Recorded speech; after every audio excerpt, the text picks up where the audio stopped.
कि हम कहें बात दलीलों से तो रद्द होती है, उसके होठों की खामोशी भी सनद होती है। कुछ न कहने से भी छिन जाता है एजाज सुखन, जुल्म सहने से भी जालिम की मदद होती है। मोहम्मद मुस्तफ़ा सल्लल्लाहु अलैहि वसल्लम की ज़ात गिरामी पे जो इन दोनों लोगों ने जो अनाप शनाप बका, उसके खिलाफ जो स्टैंड था उस पर कहीं कमजोरी नहीं आई। और 3 दिन हमें हमारे सब साथियों को, जो 30 लोग हैं, उनको अलग अलग तिहाड़ जेल और रोहिणी जेल में रखा है, ये भी भारी पड़ेगा।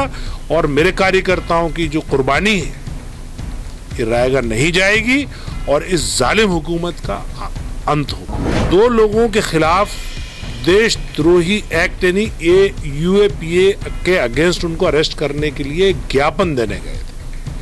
उस ज्ञापन देने का भी नंबर भी नहीं आया था, पहुंचे थे। और हमारा जो सारा मीडिया बाइट जो चल रही थी वो सब लाइव थी, पूरा केस लाइव था। और पुलिस ने हमें डिटेन करके अरेस्ट कर लिया, डिटेन कर लिया। उसके बाद हमारे ऊपर झूठी दफाएं लगाकर हमें जेल के अंदर डाल दिया। सरकार ने कोई हमें सताने में, हमारे ऊपर हमें डराने में, हमें घबराने में कोई कमी नहीं छोड़ी।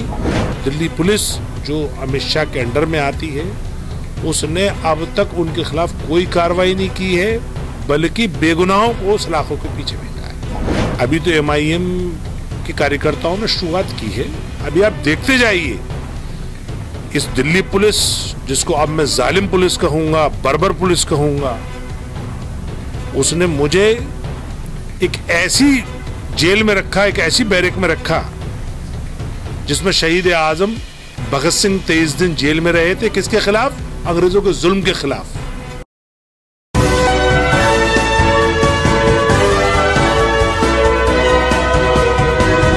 पल पल न्यूज से मैं हूं आपके साथ नदीम अकरम।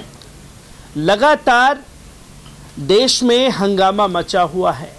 एक शख्स को गिरफ्तार करना था, उस शख्स की गिरफ्तारी नहीं होती, पर जो लोग सड़कों पर उतर रहे हैं उनको जेल की सलाखों के पीछे डालने की कोशिश की जा रही है।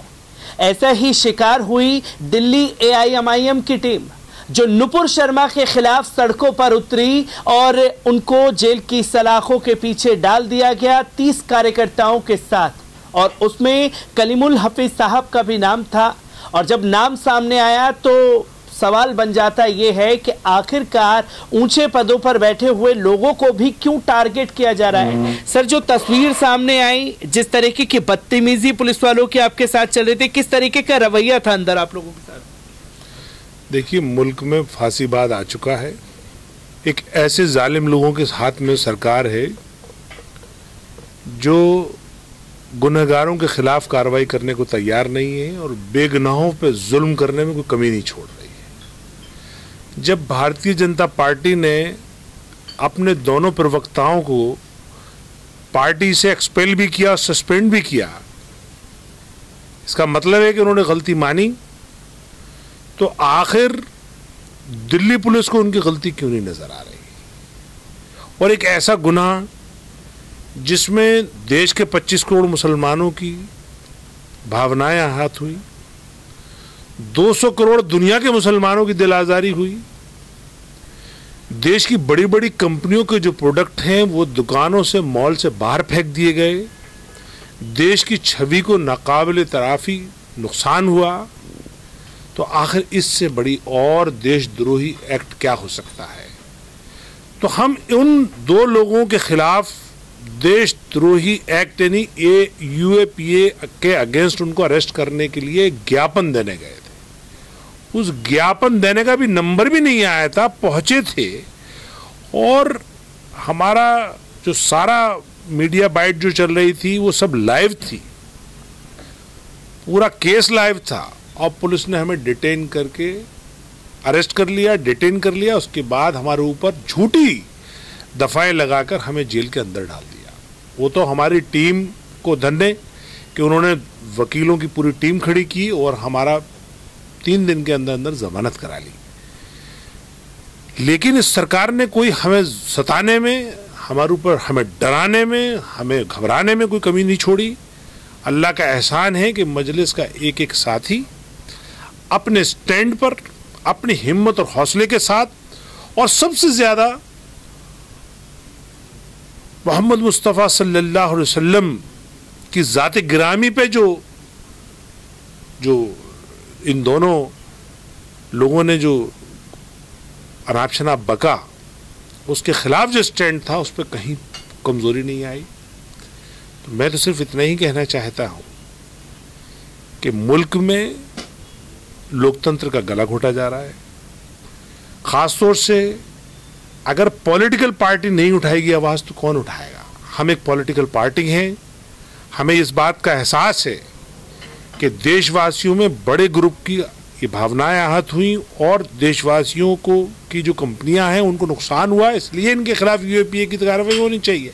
लेकिन दिल्ली सरकार, दिल्ली पुलिस जो अमित शाह के अंडर में आती है, उसने अब तक उनके खिलाफ कोई कार्रवाई नहीं की है, बल्कि बेगुनाहों को सलाखों के पीछे भेजा है। क्योंकि सर एक तस्वीर सामने आई थी जो कि मेन स्ट्रीम मीडिया ने ये बताने की कोशिश की कि दिल्ली AIMIM की टीम जो है वो जंतर मंतर पर बवाल के मूड में थी और उसके अगले दिन जामा मस्जिद पर प्रोटेस्ट होता है। वो तस्वीरें आपके सामने नहीं आ पाई होंगी। बड़े बड़े रहनुमा ये कहते हैं कि हमें इल्म नहीं था, ये प्रोटेस्ट जो है वो AIMIM के लोगों ने किया, उसके बाद भी गिरफ्तारी हुई है। कैसे देख रहे हैं? सिर्फ रडार पर AIMIM थी।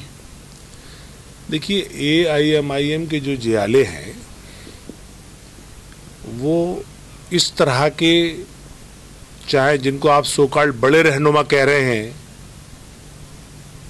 जिनकी दुकानों का शटर गिर चुका है, जो बहुत कोशिश कर रहे हैं कि उनके शोरूम का शटर ऊपर उठ जाए, लेकिन चूंकि उनकी नीयतें साफ नहीं है इसलिए अल्लाह ताला ने उनके ऊपर ये लानत भेजी हुई है। या और भी इस तरह की और तंजीमें भी हैं जिन्होंने मसलिहत और हिकमत अमली के नाम से बुज़दिली का लवादा उड़ रखा है। उस लवादे को उखाड़ फेंकने का काम AIMIM ने किया है। AIMIM, जैसे मैंने पहले कहा, एक पॉलिटिकल पार्टी है। ये जुल्म भी हम पे पॉलिटिकल हो रहा है क्योंकि एक पॉलिटिकल पार्टी हम पे जुल्म कर रही है। ये लड़ाई भी पॉलिटिकल ही है, तो लड़ी भी ये पॉलिटिकल ही जाएगी। इसलिए नदीम भाई, अभी तो AIMIM के कार्यकर्ताओं ने शुरुआत की है, अभी आप देखते जाइए।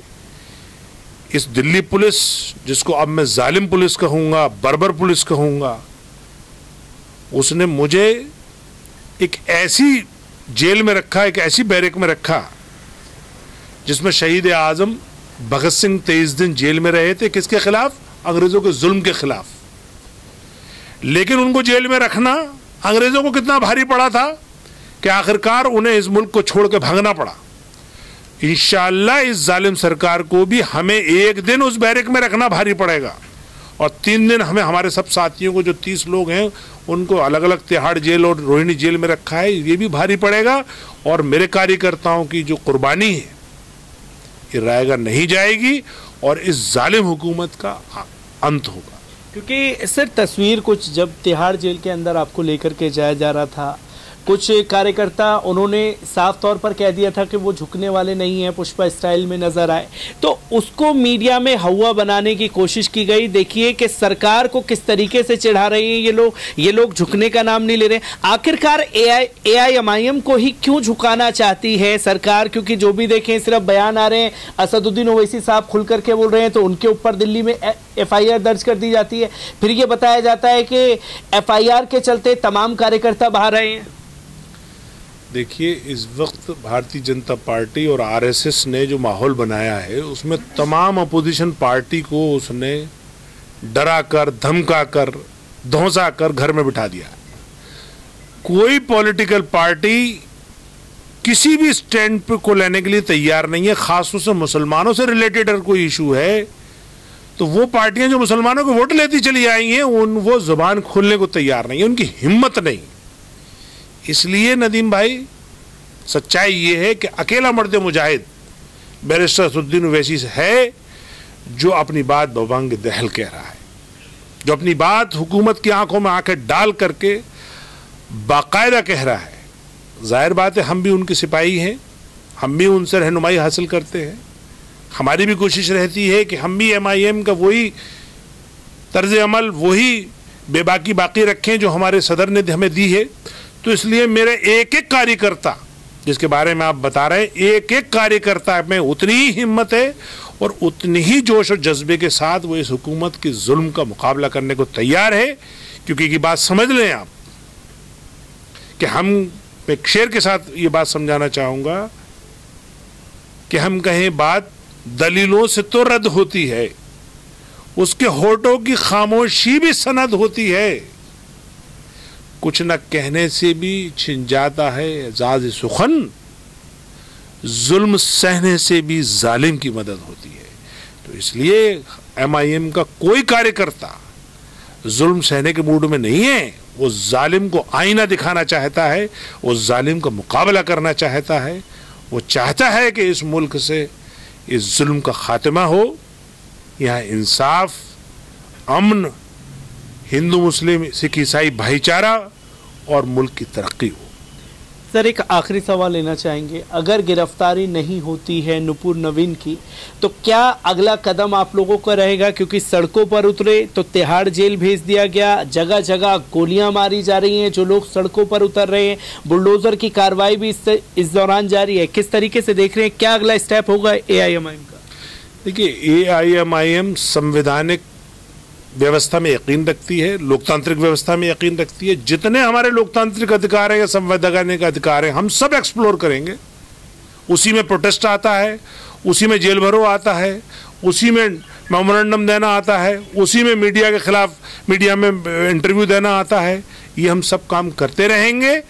और ये देखिए, जो भी सरकारें हुकूमत में होती हैं, जो भी पार्टियां हुकूमत में होती हैं, ये उनका काम है कि वो क्या करती हैं, वो जालिम जुल्म ढाती हैं या अमन बरकरार रखती हैं। और ये हमारा काम है कि हम उनको कितना उजागर कर पाते हैं। हमारी कोशिश है कि हम इस सरकार की जितनी भी काली करतूतें हैं और जुल्म है उसको उजागर करें और आम आवाम के सामने, ख़ास तौर से अक़लियत के सामने ये सच्चाई लाएं। और अक़लियत से मैं आपके चैनल के थ्रू ये अपील करना चाहता हूँ कि देखिए, अब भी वक्त है। ये लड़ाई पॉलिटिकल है, लड़नी पॉलिटिकल है, लेकिन आप तभी पॉलिटिकल लड़ सकते हैं जब आप पॉलिटिकली यूनाइट होंगे। और पॉलिटिकल यूनाइट होने के लिए आपको एक पॉलिटिकल प्लेटफॉर्म चाहिए, एक पॉलिटिकल लीडरशिप चाहिए। अल्लाह का एहसान है कि ऐसे संगीन दौर में भी आपके पास एक मर्द मुजाहिद बैरिस्टर असदुद्दीन ओवैसी नाम का एक बेहतरीन कायद मौजूद है और ऑल इंडिया मजलिस इत्तेहादुल मुस्लिमीन नाम का एक प्लेटफॉर्म मौजूद है। जितनी जल्दी आप अपने प्लेटफॉर्म और अपने कायद को अपना लेंगे, उतनी जल्दी आपके मसाइल का हल हो जाएगा। कलीमुल हफीज साहब हमारे साथ मौजूद थे, जिन्होंने साफ शब्दों में ये अल्टीमेटम उन सरकारों को भी दे दिया है जो लोगों को डराने की कोशिश कर रहे हैं। डरने वाले नहीं हैं, चाहे जितने जुल्म कर लिए जाएं, नबी की शान में गुस्ताखी की जाएगी तो कोई मुसलमान उसे बर्दाश्त करने वाला बिल्कुल नहीं है।